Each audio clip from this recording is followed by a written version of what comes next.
السلام علیکم دوستای عزیز. امروز ما در دره پغمان هستیم. با دوستا اینجا آمدیم، شعیب جان، هزار جان، و امروز میخوایم که از هزار جان یک چند تا سوال بپرسم. هزار جان سلام با شما. خوب هستین؟ سلامت باشین. میشه بگوین که شما از کجا آمدین و با کدام هدف؟ السلام علیکم به همه دوستا، خداتون کجور و صحتمند باشین.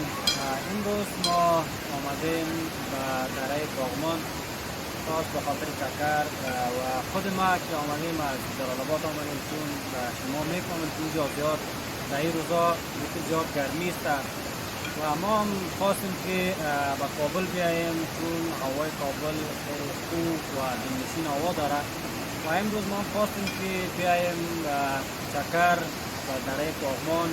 ما میبینیم که خیلی زیاد مردم اینجا آمدن در این طرف ها شیشتن و یگان بچه ها در این طرف حوض آبادی. بسیار عالی، بسیار عالی، بسیار عالی. فعلا چی احساس داری؟ آیا لذت میبرین یا خیر در جایی که شما آمدین؟ خیلی زیاد لذت بردیم، چون آمدیم از پیش این طرف خیلی زیاد پیاده‌روی هم کردیم، خیلی زیاد خسته شدیم و خواستیم چند دقیقه یا بشینیم